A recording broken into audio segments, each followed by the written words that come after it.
What's up, everybody? Welcome to another episode of Hidden Forces with me, Demetri Kofinas. Today, I speak with Joan Freese. Joan is a professor of national security affairs at the U.S. Naval War College. She's been a faculty member at the Asia-Pacific Center for Security Studies and the Air War College, which emphasizes the employment of air, space, and cyberspace in joint operations. Professor Freese has also served on the Space Studies Board of the National Academies of Science and has often testified before Congress on space security issues. She is the author of multiple books on space security, among them Heavenly Ambitions, America's Quest to Dominate Space, The Chinese Space Program, A Mystery Within a Maze, and her latest book, Space Warfare in the 21st Century. In this episode, we go into outer space. Not just into the low Earth orbit of the International Space Station, but all the way to high geostationary orbits, more than 22,000 miles above the Earth's equator, where some of our most valuable and vulnerable satellites operate. We will look at what the United States, China, and Russia are doing in space, what our militaries are doing. We learn about ASATs, Kinetic Orbital Strikes, and Kinetic Kill Vehicles. We learned that the use of current anti-satellite technologies could create a wall of debris in Earth's orbit so thick that we would be unable to launch anything into space, including satellites, our space station, and any space missions to Mars and beyond, for generations. Any and all satellite communications would go dark. Global distribution networks, including our food supplies, energy, and transportation, would grind to a halt. The global banking and financial system would collapse. Our communication infrastructure would be devastated. The implications of war in space are catastrophic. And yet, the public is largely unaware of the dangers orbiting right above our heads. It's high time we take notice. As always, you can gain access to reading lists put together by me ahead of every episode by visiting the show's website at hiddenforcespod.com. If you are listening to this show on iTunes or Android, make sure to subscribe. If you like the show, write us a review. And if you want a sneak peek into how the sausage is made, or for special storylines told through pictures and questions, like us on Facebook and follow us on Twitter and Instagram at Hidden Forces Pod. Lastly, there are a number of moments in this interview where you may hear changes in our guest's audio. We did our best to fix the problem, and I hope it will not detract from your enjoyment of this incredibly valuable discussion. And now, time for this week's conversation.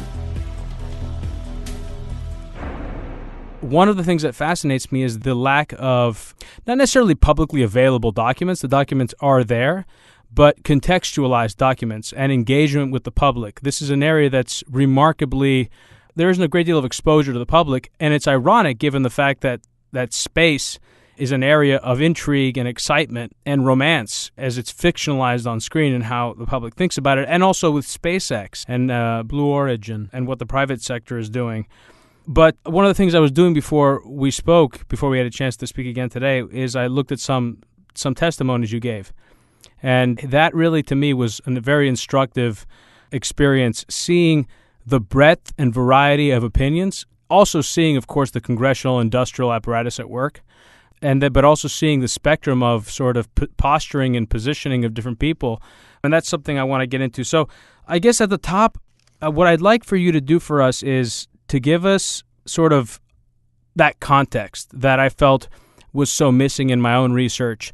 Give us a framework for understanding sort of the issue or the problem. I mean, if you could frame the dilemma that we face in space in one concise statement, and that I know that's a difficult ask, but if you could frame that at a very high level, top level, and then we can drill down, I'd love to hear what you have to say about that.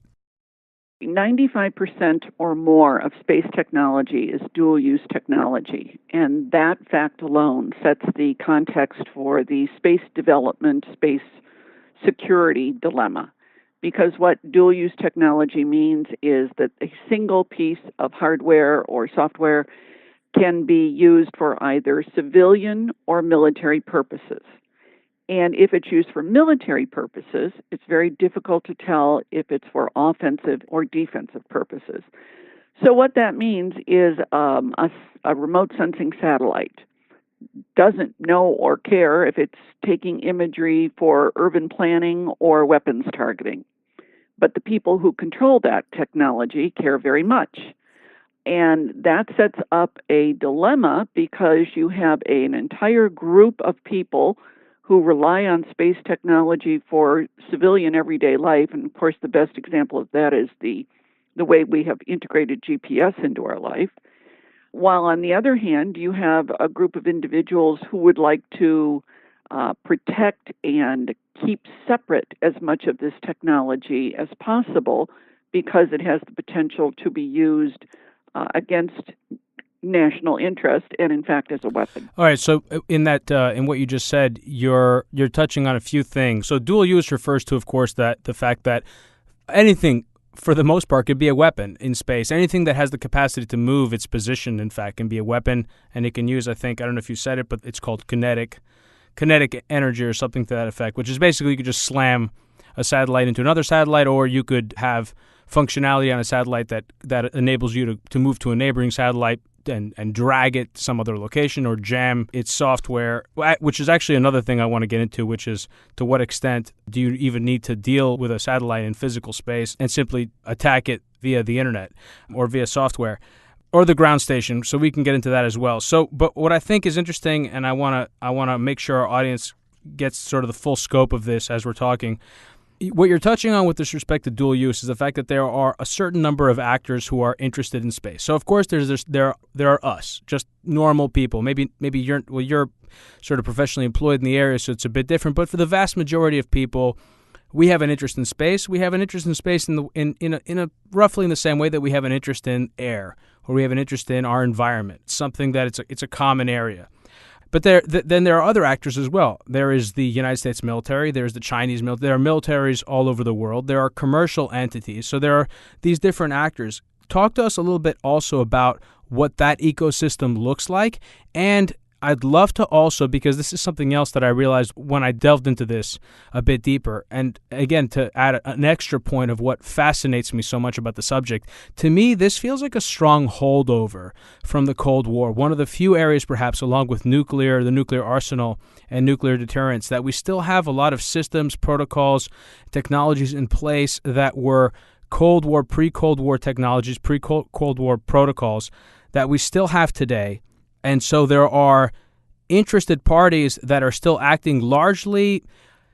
To what extent there is accountability is something that I'd like to talk about, because I'm not sure. I know that certainly there's a lot of concern on the U.S. side as far as what is the accountability on the Chinese side, because that's how the American military seems to define the Chinese People's Liberation Army and the government as their prime adversary. To what extent there is communication between the army and the government on their end.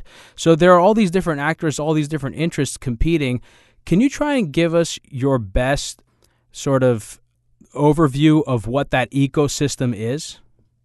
Well, you're correct that space security and space development is one of the last vestiges of Cold War thinking. And that, again, goes back to because it's dealing with dual-use technology. But space did not develop in a normal way. In fact, since the 50s, people have been talking about space development and the normalization of space development. And what that means is in areas like aircraft, you had the public sector, the government, making an initial investment to allow the technology to develop its seed money. And then you had the private sector taking over and taking it forward. So with airplanes, there were contracts given for private sector entities to deliver the mail. And if they could deliver the mail, they got paid and they could develop further technologies. But with space, that hasn't happened. It's been dominated by government actions, government development.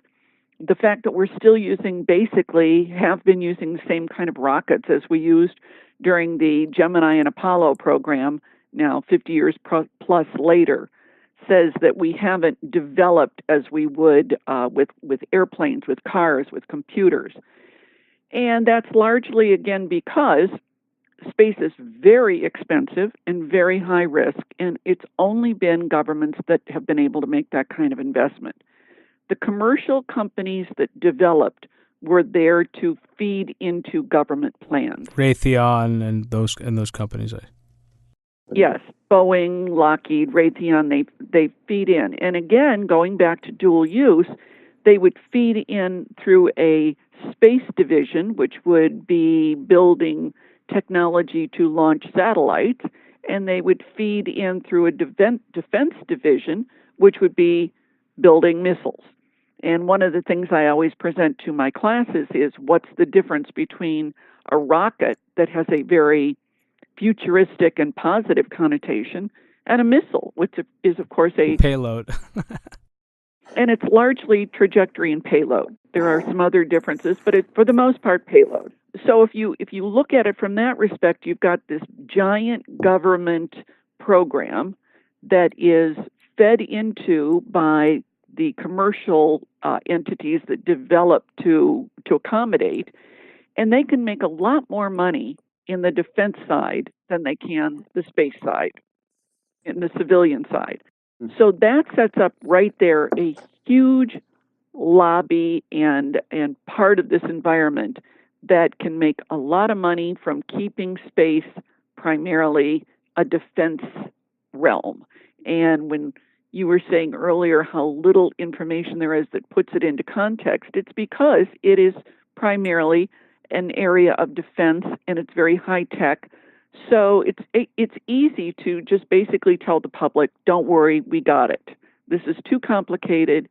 And you start throwing around words like exo-atmospheric and drags and all those things. And people say, yes, you just go handle it. We're fine. So there's been this commercial government synergy that has a very strong defense portion to it, which has also created a revolving door between the government and the commercial side in terms of most of the people who run the commercial sector, especially the defense sector, are former members of the military or part of the government security sector. So there's a very much of a vested interest in self-serving actions. And then more recently, you have these what are called new space companies, where you have billionaires basically investing their own money to go beyond this environment that has been prolonged much too long and start saying, no, we're going to start investing in the space side, in the development side that has really never occurred before. And we're going to build new rockets, and we're going to build habitats, and we're going to do things like mining. And it really sets up the kind of development that many people expected to happen 50 years ago and never did. The Falcon 9 rocket developed by SpaceX is a full-thrust, partially reusable launch system. So that's further to your point. Right. Also, again, you have these think tanks that provide reports in terms of what's needed, how do we do it. And most of these think tanks are funded by the commercial sector that supports the government. So there's this self-perpetuating threat and need to address the threat, and there's a lot more money to be made in building missiles and technology than there is diplomacy. And I mean that's the classic military-industrial congressional complex that Eisenhower warned about. Eisenhower would be rolling over in his grave right now at what has happened with the military-industrial complex in this space film area. You also touched on this notion of congestion or congestion or competitive sort of this changing aspect with respect to some of these private companies. So the other thing, though, that I wanted to say before we move on from the sort of that context that we're describing is I noticed something else in my research for this, which is in addition to this being a holdover from the Cold War period, in that same sense, it also is a holdover, it seems, from the period right after the fall of the Cold War and the notions of full spectrum dominance and this desire by the United States military to achieve a level of superiority get the high ground, which in this sense quite literally is the high ground, and to maintain that type of a posture. It seems that still is the mentality among certain people in the military and perhaps even in the government and in the Congress. Could you speak a little bit about that as well in terms of what the variety is of views of not just the inevitability of war in space, which is something I want to get into, that there are people that actually feel that it is completely inevitable and that we just simply have to prepare for it, and also what the aims and objectives are of people within positions of power and how that really affects the entire process of diplomacy, which from my perspective, coming at this really as a layperson entirely, it seems, given the vulnerabilities of space, given the vulnerabilities of satellite technology and the vulnerability of society as a whole and its dependence on space, it seems that diplomacy is the only way forward, because any war in space would be catastrophic for our satellites. And I'll also ask within that context as well, from what it seems to me, we have about half of satellites in space are American, whether they're civilian, commercial, or government, military. So it would be worse for us. But anyway, that was a bunch of stuff I threw at you. I just wanted to get it out there. Please continue. So let's go to the description of space that you clearly found that's used repeatedly: congested, contested, and competitive.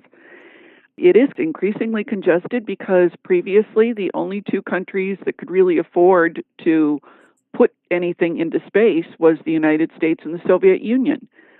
Again, it's very high risk, very expensive, and so it's been this government domain. And now, increasingly, other countries are intent in not being left out of the advantages of space, and those are primarily, again, through information technology.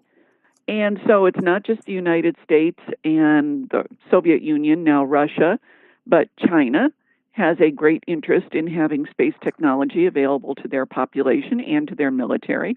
Most of the countries in Europe, you have countries like Vietnam wanting to launch their own satellite, because having a satellite is a very prestigious event, and it basically says we are developing. So you have Nigeria and Vietnam and other countries becoming very involved, and the more that's put up into space, the more congested it is. Well, there's a downside to that. You have to be very careful to monitor where things are so that you don't have collisions. But that also indicates that more people are using space. It's more or less inevitable through development, unless we have intended that space was going to be the exclusive purview of the United States. Which seems to be an idea that some do have in the military and in government. Well, exactly. And that's because, again, when only the United States and the Soviets could go into space, we began to put very high-value satellites into a very high orbit, and we refer to it as the sanctuary orbit. We refer to the satellites as exquisite satellites. And you're referring to high orbit, like satellites in geostationary or geosynchronous orbit. Yeah, it's basically high orbits that are very valuable geostationary. And we refer to it, the fact that we refer to it as stationary or sanctuary orbits basically says it's ours. As other countries are getting better at their technology, they are getting closer to those orbits, which we have deemed ours, and that is seen as a major security risk. Well, that basically is saying we have claimed this real estate as only. And according to the Outer Space Treaty, which the United States has signed, everyone has equal free access to space. So there's a contradiction there. So that's congested. Then there's competitive. Well, again, that basically says it's no longer the United States and the Soviet Union, Russia. And that's inherent if you're going to develop. The part that is most focused on by the security community is the contested. And that basically goes back to that sanctuary orbit basically saying things that we considered ours and only ours aren't just ours anymore. Other people are contesting our right to exclusivity. And that is a major threat to the security community. So you have this environment of congested, contested, and competitive, which can either be viewed as threatening or it can be viewed as an inevitable portion of developing space. And it really has to be viewed as both. But how do you deal with that? So there are many people who view that, again, the United States must have full spectrum dominance, including the high ground. Well, let's talk about the high ground for a minute. If you're in the Army and you get onto the high ground, the assumption is it's a good place to be because you can see everybody else and you can hide. You can get behind that rock and people can't get to you. But the high ground in space is basically saying you are a bright, identifiable object traveling in a certain pattern or orbit against a dark sky. You're a sitting duck. It doesn't give you the same kind of high ground. Now, what it will do, what satellites will do, is give you 24/7 access in terms of reconnaissance to areas that you might not have access to otherwise. So this high ground analogy goes only so far. And then there's the inevitability piece. Is space war inevitable? And of course, we owe that attribution to Donald Rumsfeld, who basically argued that all other domains, ground, air, and sea, have become battlefields. Therefore, it is inevitable that space will as well. That's also the expressed view of the commander of U.S. Strategic Command, John Hyten. Yes, it went away for a little while, and now it's back in full force. And it came back after the Chinese had a launch in 2013, which nearly reached the sanctuary orbit. And basically, that kind of changed the entire U.S. posture from one of strategic restraint, where we won't develop technology if you won't develop technology, certain threatening technology.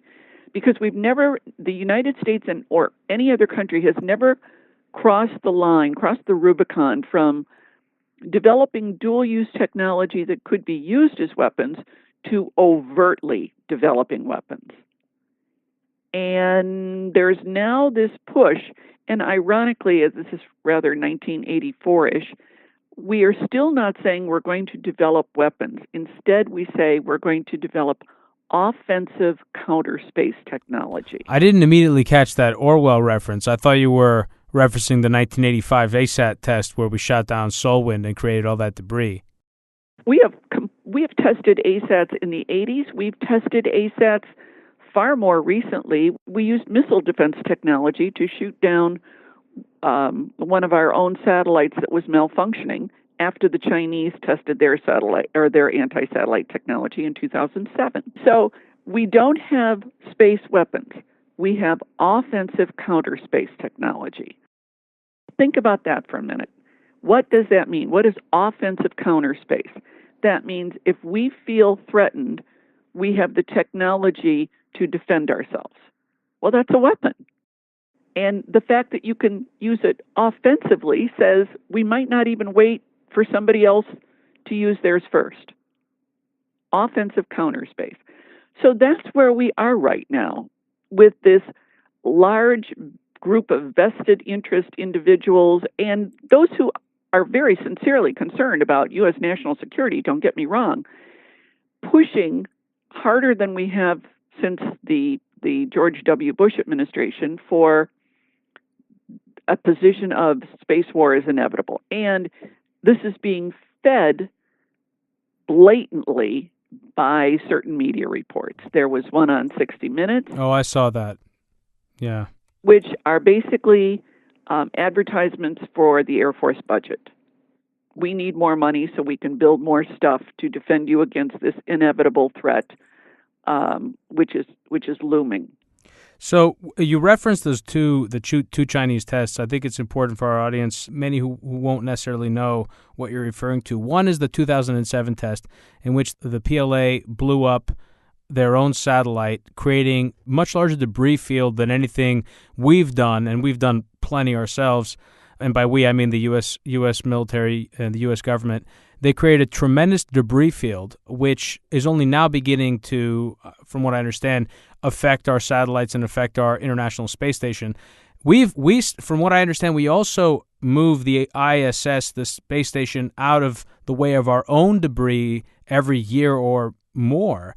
And so now we have that in addition with China, and the debris field is something I want to get into, but I also want to use that as part of a question as well around communication, because what I think we saw with respect to the Chinese test was them sort of sending us a signal, sending us a message, and I wonder, and there's some alarm for me when I look at this subject, I wonder to what degree we really understand the Chinese and to what degree we seem to be on an institutional level even interested in understanding the Chinese and their intentions, when it seems Congress has gone out of its way to make it explicitly clear that we should have very limited engagement with China and our company should have limited engagement with the Chinese when it comes to space. Right. In 2007, the Chinese blew up one of their own satellites very irresponsibly in a high orbit that is going to, it doubled the amount of debris in orbit, and it's going to affect space operations for a very long time. A little bit of background on that. The Chinese ASAT was built by their General Armaments Division, which is part of the military. It develops technology. They're roughly equivalent to DARPA in some ways, in that it's their job to build new stuff. Well, they're a bunch of engineers. What do engineers want to do when they build something? They want to test it. They want to use it. So the Chinese, before doing the kinetic impact test, did flybys, very obvious flybys that they knew the United States government could monitor. They did at least 2, maybe 3, I honestly don't remember.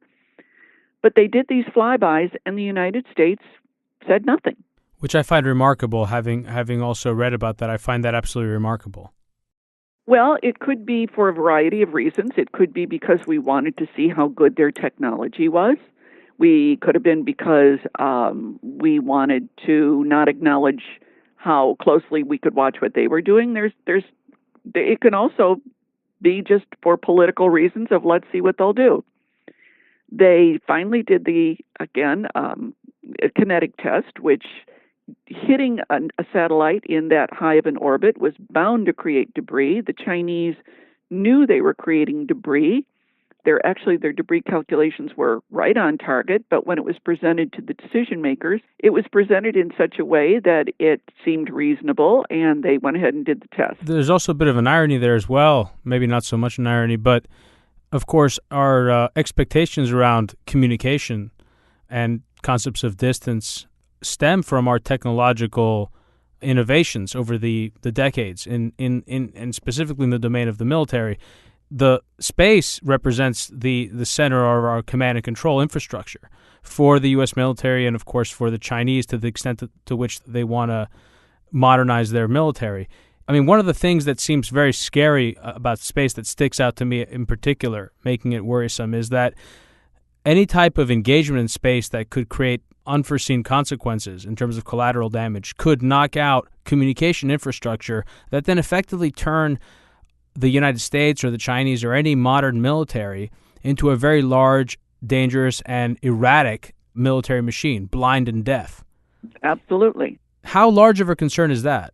Well, that's one of the, every year there is a space war game called the Schriever Games, and what is released after the Schriever Games, there's an unclassified report, and then much of it is classified. But what we know from the unclassified reports is that escalation happens quickly because there are these doubts about what happened, and we can't wait to see if it was nefarious or not. We have to assume, especially, what if it's one of our early warning satellites that becomes defunct, malfunctions?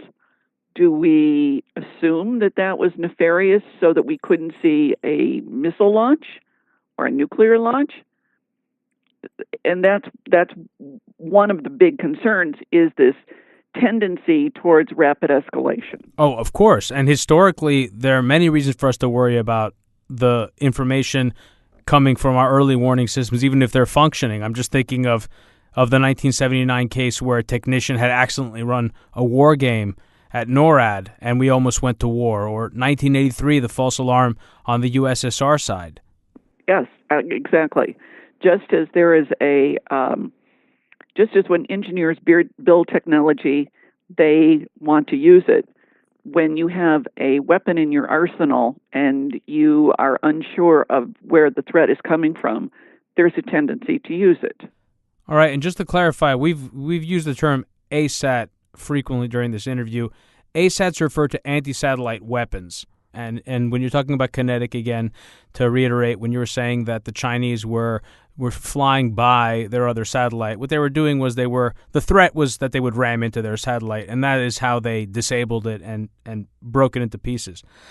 I want to clarify one other thing on debris, and then I want to move to other weapons. Specifically, I've read a little bit about this idea of rods from God, this notion that there is an interest in weaponizing space for more traditional purposes, and to sort of, I want to get your take a little bit on to what degree that is actually real or science fiction.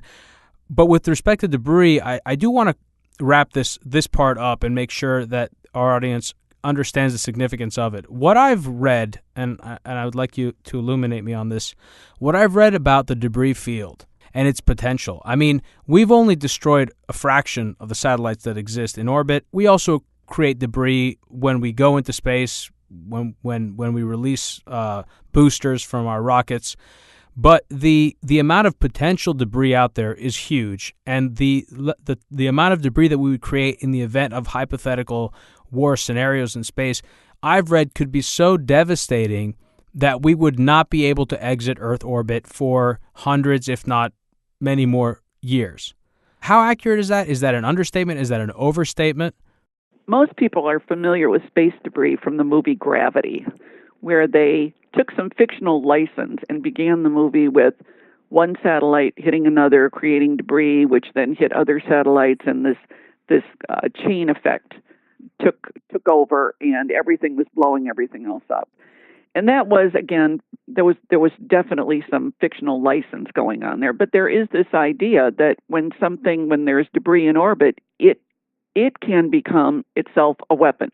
The space shuttle, on a regular basis, used to have its windshield replaced after being hit by something the size of a paint fleck from a rocket boost. Which is a remarkable point. I mean, a paint chip, because of the fact that it was moving at such speed, was able to generate a force large enough to crack a windshield, which is remarkable. Right, and something the size of a quarter could be catastrophically damaging. So there is this very real risk.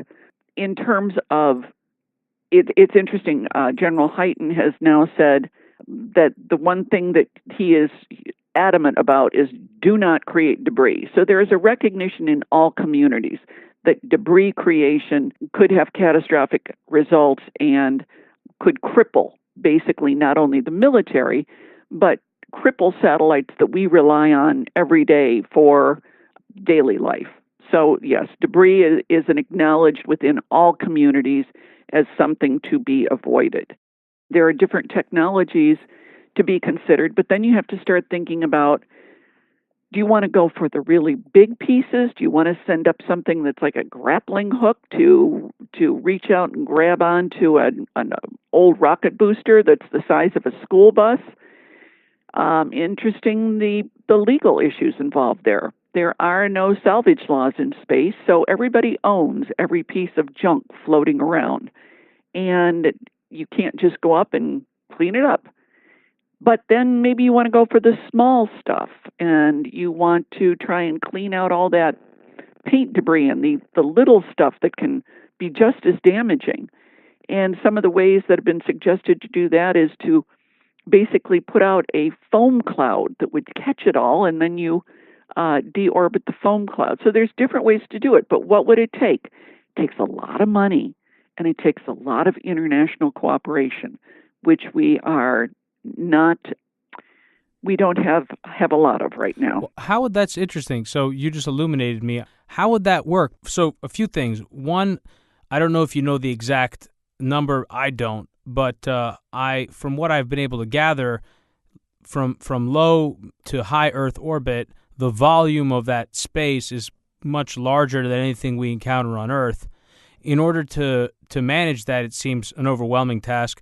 And I certainly did not come across any information about technology, so that's very interesting. How does that work? I mean, how realistic is that proposal? Well, there's lots of proposals. There's proposals to use lasers to basically, if you want to deorbit a large piece of debris, you slow it down and it will fall from orbit and burn up in the atmosphere. But when you start shooting lasers into space, that makes people very nervous. So there's laser technology. There is, again, this idea of a grappling hook, but you latch onto something that's been in orbit for 40 years, it could just crumble. You could create debris rather than solve the problem. And of course, these are large pieces of debris you're describing. They're not the paint chips or the quarters. These are school bus-sized pieces of debris. Right. And then again, there's the smaller debris that there's proposals to capture them with the foam. There's proposals to capture them with basically a vacuum. And it's interesting, the scientists working on these different proposals are very cooperative with each other for the most part. It's the governments that can't cooperate. I mean, I think we could make the technology happen, but it's the politics that's the stumbling block. That's interesting. I'm after this interview, I certainly am going to go read into those technologies because, again, and that just speaks to the challenge I face. And I think to some extent you may not even be familiar with this because of the fact that you work in this field and you're so aware of this information and where to get it. But I can tell you that coming to it from my perspective, I have not had harder time researching a subject that I know little about than this. Yeah, for example, that the space debris information is going to be in very technical journals. It's not information that citizens, lay people generally come across unless there's an occasional article in Popular Science or Popular Mechanics or something of that nature. It's all very technical. And this is all integrated. Space is integrated with every other weapons platform and system that the U.S. military has, and I guess increasingly the Chinese and the Russians, to which they look to expand their capabilities. And so it's not so much where does space, from my understanding, where does space reside on a hierarchy of importance. It's that all these pieces are interconnected, and having a negative outcome in space could create all hosts of problems, including just issues with communication and protocol and exchange and first strike, et cetera, et cetera. There's the point that's usually made on that is information from space technology isn't somewhere, it's everywhere. That's kind of the simple statement of what you said in more words. It's that space is not an entity to the side. Space is a provider of information critical across the board for the U.S. military and for the populace. I mean, I don't think people understand that when they go use their bank card, they're using GPS. Yeah, ATM. When you pay for your gas at the gas pump, you're using space technology. That when a fire truck leaves the firehouse, it finds you through space technology. The fact that you can watch the Olympics on television, real time. Again, it gets into space is integrated into our everyday life to an extent that if it were suddenly not available, it would be far more painful than people realize. Well, I think that absolutely. And I think that that's actually increasingly true for many aspects of society because we've increasingly scaled our society with technology and rely increasingly on all these different complex systems that we don't understand and that are vulnerable, increasingly vulnerable. In terms of the military, it's interesting to note that the United States has integrated space into its military platforms and its military operations to the point that the Chinese refer to it as our potential Achilles heel. And they are integrating space technology into their military operations with a very keen eye towards not becoming as dependent upon it as the United States has. And we demonstrated that really with Gulf War I. I think that was the first place where we really showed our capability. And increasingly, with every war since, the number of precision-guided weapons that have used from the first Gulf War to current operations has just incrementally or increased substantially. So yes, and that again, that pumps up we must protect these assets because we are so reliant on them, which is a very real threat. But the problem comes back to how do you what is the best way to protect this valuable space technology? Now, to go back to a reference I made earlier to rods from God, this proposal by members of the military community to put actual weapons into space that could hit targets on Earth without the need for payloads, but that would actually generate the equivalent destructive power of a megaton nuclear bomb. Is this something the military is seriously considering, or is this total science fiction? Because this takes it to another level beyond our conversation about ASATs and attacks from satellite to satellite or affecting communications. Rods from God is a concept. As far as we know, it's never been built. I'm quite confident it hasn't, but it's a concept that's been discussed, because what it would do, it would fire these tungsten rods to Earth so that the impact would be that of a nuclear weapon, but without the radiation. So when would you use something like that? They're bunker busters. They could get deep into the Earth without causing the radiation that is associated with nuclear weapons.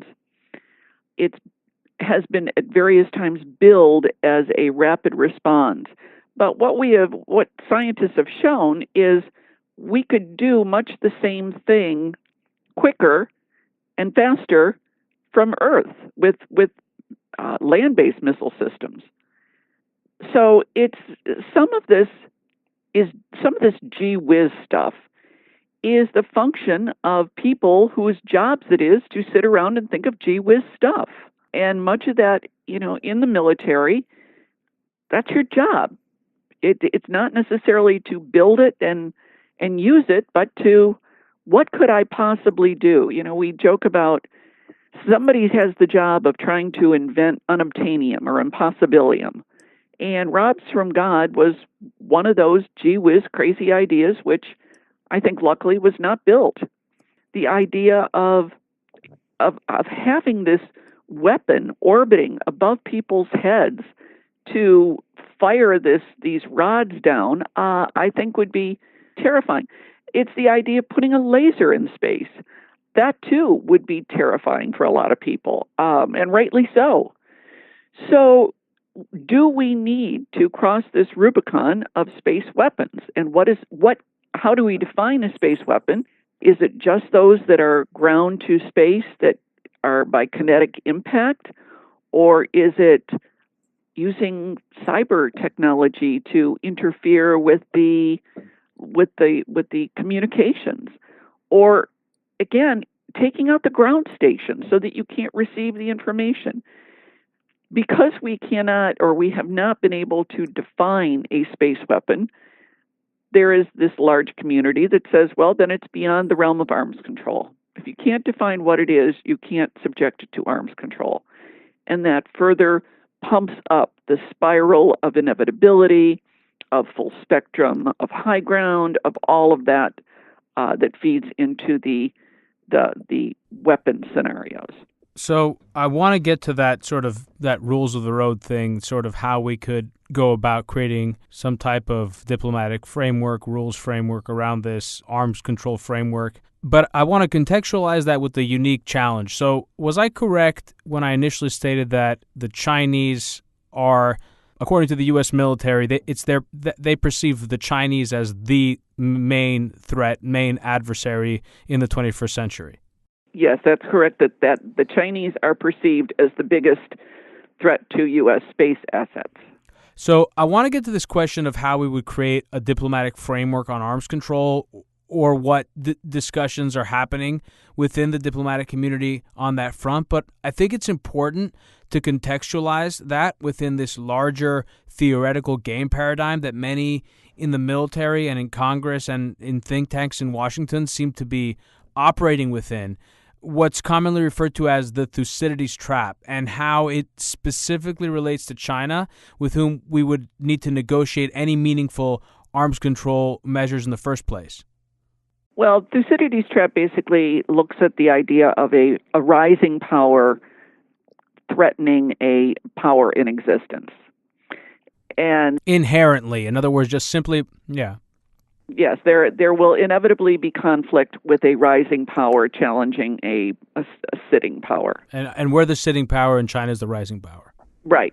And Graham Allison, professor at Harvard University, did a study, I think it's probably a year or two ago now, looking at has this idea of a Thucydides trap held true? And he looked at a sample number of conflicts and found that more often than not, it does hold true, that there is conflict, that this rising power will eventually either challenge the sitting power, or the sitting power will feel threatened and try to defeat the rising power. But he also, the study that was done, that was in Atlantic Magazine, basically said it's not inevitable.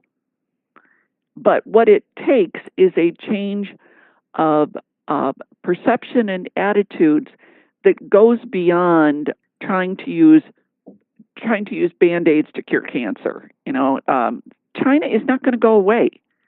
China is not going to say, never mind, we won't keep pushing development for our 1.3 billion people. It would require the United States and China to make a new security arrangement. So it's not viewed as rising and sitting power, that it would be viewed as how can we both coexist. That gets hard politically because for the United States, that would be likely perceived and presented as acquiescence, that we are bowing to the Chinese. Remarkable. So remarkable. I want to ask you about that. Go ahead, sorry. Yeah, well, that would be very, especially in the current political environment, that won't happen. That's another problem. Indeed, you touch on that as well. I mean, that's remarkable to me. I understand that for you it probably isn't, because you've testified before committees. Like I said, I watched one of your testimonies. I used to watch C-SPAN. I used to watch testimonies, congressional testimonies, quite often on C-SPAN in the past.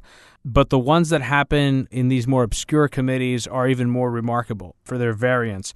But I mean, I find this sort of conversation fascinating and remarkable for two primary reasons. One, when we talk about us, when we talk about the U.S., when we talk about us, I think it's a very limiting term, because really, who stands to benefit and who stands to lose from these types of escalatory, aggressive postures? One, I endeavor to think that the average person stands to lose a great deal.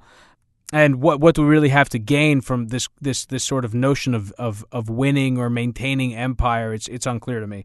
And also, I don't understand how the press in particular, because clearly I can understand a general or a person in the military having a more cynical mindset with respect to war's inevitability and the Thucydides trap and China. But the fact that there is this pervasive cynicism around China from a military standpoint, I mean, on the one hand, commercially, we have a great relationship with them. Well, it's fraught with issues. There's no question. I mean, the recent election brought that up. Trade is an issue. Espionage is an issue. Commercial espionage, IP, those things are all problems. But we've managed to create these interlocking trade and supply chain relationships and production relationships with the Chinese that have really brought us much closer together. And our world is much more interconnected, and our cultures are much more interconnected than they were before.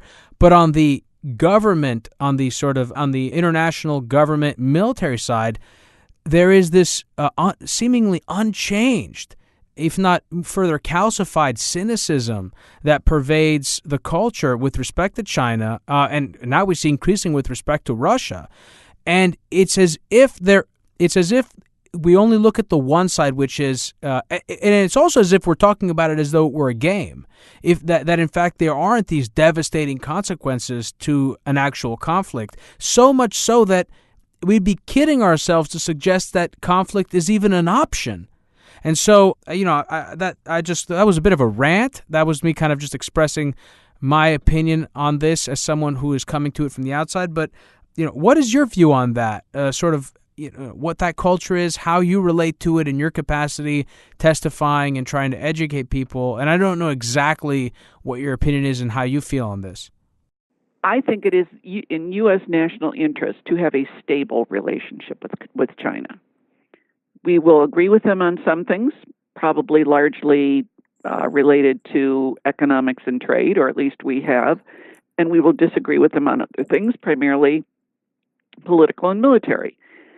But I think the ultimate U.S. goal should be stability. It does nobody any good to have China and the United States in any kind of military confrontation.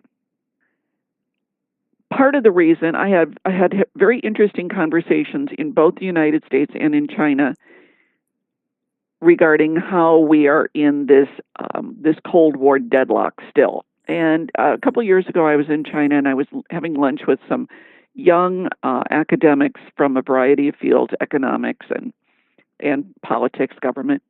And one of them said to me, he said, I just don't understand why the United States has such a hard time working with us.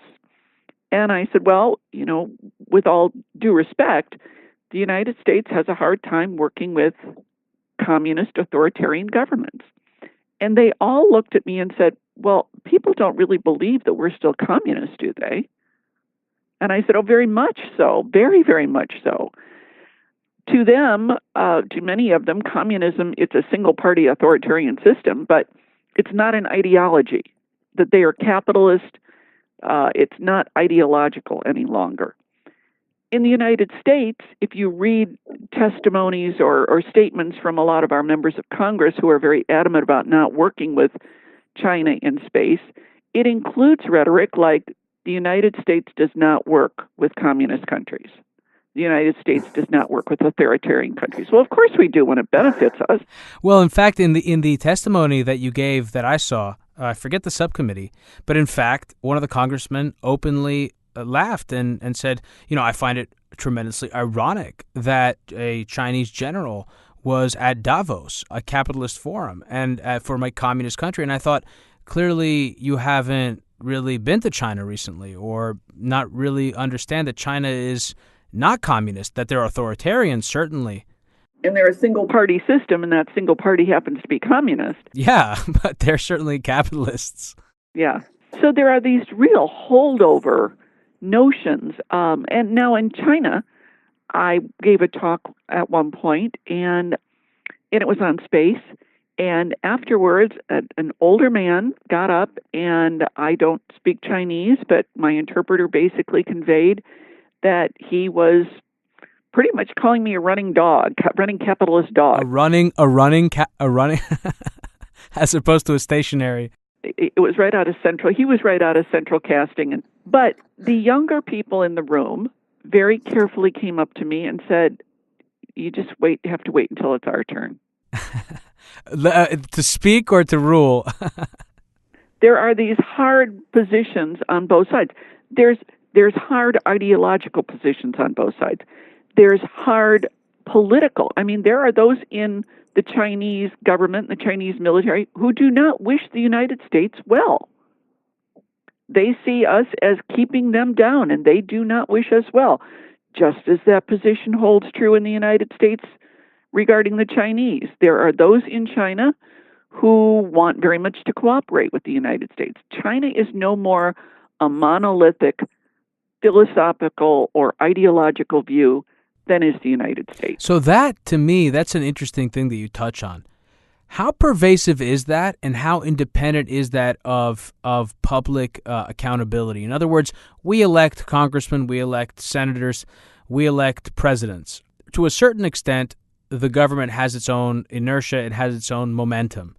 To what extent is that sort of mentality embedded in the departmental and institutional apparatus of the United States government, and how much of that is a force that we're contending with when we want to try and introduce arms controls and rules of the road, which is something I want to get into in this conversation as well? Well, bureaucratic politics is a fact of life. I mean, the Pentagon is the largest bureaucracy in the United States, and the number one goal of every bureaucracy is self-perpetuation. So if you have, if suddenly you were to say the Chinese are not a threat to U.S. space assets, that would make a big drop in the Air Force budget. So there is a bureaucratic impetus to constantly see a rising threat. Now, that doesn't mean it's not there. It just means that the bureaucracy is going to emphasize threats and de-emphasize opportunities. Okay, so in that case, let's talk about opportunities, because I did want to make sure that we captured the threat and the seriousness of this, because it is very serious, and I don't want our audience to glaze over it as I have for so many years without kind of looking into it in more detail. But let's talk about when we talked about the high ground school, essentially, folks that see space as this location above the Earth where once you get there, you have control of the domain, and et cetera, et cetera. People that see space war as inevitable, and therefore we have to prepare for it. It seems to me also that's sort of how John Hyten sees it. I'm not sure if you agree, but just based off of the interviews that he's given, he seems to be in that inevitability camp, which is scary, again, because he's commander of U.S. Strategic Command. But so there's also the arms control school of thought. Those, I assume that includes people, perhaps that includes yourself, I'm not sure, and these are, again, stereotypes and categories. But that seems to include folks who are basically acknowledging that space war and conflict would be catastrophic. Because, again, space wars and space conflict, the use of space conflict in space, that also carries with it the strong likelihood or increased likelihood of nuclear weapons exchange. And that's something that would be catastrophic and devastating here on physical planet Earth. So, what has happened so far there in that respect? And I should also mention, from what I've been able to find, we have consistently, I don't remember the name offhand of the UN resolution or the UN agreement that is put forward every year since 1959 or 1957, I'm not sure since when, but we consistently refuse to sign that. So what can be done? What has been proposed? What is the most logical, reasonable framework that exists that we can think about, that the public should be aware of? In a idyllic arms control world, you have a treaty that would ban space weapons. But again, we've talked about what would that entail? How do you define a space weapon? Dual use problem. There's that problem. And then there's the problem of the United States, generally speaking, has not been in the mood to ratify treaties for a very long time. And it's basically because treaties are viewed to largely restrain the United States because we're already on top. So if we say, okay, nobody can do any more than the United States has done, well, that gives a lot of people a lot of room to advance, and it holds us treading water. And in fact, that I've often, asked the question when I have members of Congress ask me, well, how are we going to get the Chinese to act as a responsible actor in space? And I like to respond by saying, what would that look like? What does a responsible actor in space look like? Can we use ourselves as a model? If we are the model for a responsible actor in space, then countries can build missile defense, they can build lots of reconnaissance satellites, they can use all orbits. So, and the answer is always no, that's not what it means. So basically, the United States has set itself up to have a policy of do as we say, not as we do, and that is simply not sustainable. So we're not going to do a treaty. So what's next? What's the options? Well, there's something called soft law, which is it's kind of not a treaty, but you're working in that direction. And a lot of this has been done through the United Nations, where the Chinese and the Russians have proposed every year for several years a treaty to ban weapons in space. But the treaty that they have proposed is, quite frankly, a self-serving treaty from their perspective, the way it's currently written. And it is not in the interest of the United States to sign that particular treaty.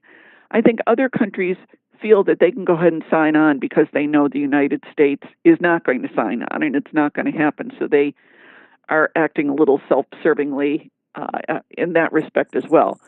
But okay, so if you take the treaty off the table, then there are these soft law options. And if you look around for what might we use as a model, well, there are rules that are used on the sea, which is also a global commons, that basically say you can't bring your boat any closer to mine than this distance, or I can infer nefarious intent.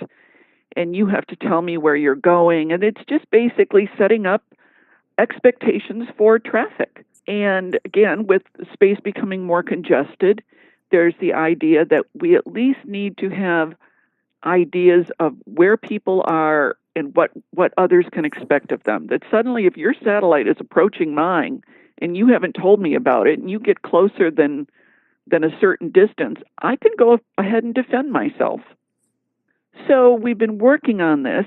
A few years ago, the Europeans took the initiative to begin pushing an international rules of the road. Secretary Clinton got behind it for the United States. The military got behind it because they really have no interest in a Wild West environment. But several countries, including China, Russia, Brazil, India, felt that they had not been duly consulted when the original document was drawn up, and it was not in their interest. And the Europeans were unable to push it diplomatically, and it died. What year was this? I'm sorry? It was, I want to say, it was Secretary Clinton signed it for the United Maybe States. like 2009 or 2010 or something. Yeah. These efforts through the United Nations have come about where it's basically committees in the United Nations have set up technical councils. So rather than fight your way through the politics, which never works, they set up technical committees to deal with very specific issues. Because as I said before, you can get the scientists and the engineers to agree on how to safely operate. They have a vested interest in working together. It's just at the political level. So there's been these efforts to set up these technical rules of the road, and they divided them into categories of kind of low-hanging fruit, harder, and hardest, and made great progress in getting through kind of the first two categories, including with China. And at the last minute, the Russians tried to blow it up. I personally believe the Russians are far more obstructionist regarding space rules of the road and space methods of conduct than are the Chinese. But even that has been overcome, and we are showing that progress can be made diplomatically. But I would also point out that the amount of manpower and money spent on diplomacy through either the State Department or the Defense Department on space is a drop in the bucket compared to what is spent on gee whiz technology ideas in the Pentagon. It also am I also correct in having read that are there budget cuts for the State Department? They're in line for budget cuts. Yes, which is a great irony in the context of this conversation. I know you have a hard stop, so I'd like to at least end with getting your summary thoughts and maybe what you'd like to see happen going forward with respect to U.S. policy and the U.S. military's posture in space. I would like to see the United States maintain a position of strategic restraint, because whatever we do, other countries are going to follow. If we develop weapons, overtly develop weapons, other countries will as well. So if we maintain a position of strategic restraint where we do the research, we certainly keep pushing with research, we just don't move into a rapid development and deployment phase. And at the same time, put equal weight, equal being the key word there, weight, on diplomatic efforts. And try to move away from this policy of do as we say, not as we do. Regain a position of leadership where countries want to model us while keeping that strong defensive posture. I'm in no way saying this should go away, but don't move into the develop and deploy technology which others are going to follow suit on. And at the same time, again, put more, not less effort into the diplomatic efforts. And is there some particular, is the most promising thing you've seen what the Europeans are doing? I think you said it was the ESA. What's going on now through two committees at the United Nations is the most promising. All right. Well, thank you for taking the time to speak with me, Dr. Freese. Sure. Thank you. And that was my conversation with Professor Joan Freese. I want to thank the professor for being on the program. For more episodes, you can check out our website at hiddenforcespod.com. Join the conversation on Facebook, Twitter, and Instagram at Hidden Forces Pod, or send me an email at dk@hiddenforcespod.com. Thanks for listening. We'll see you next week.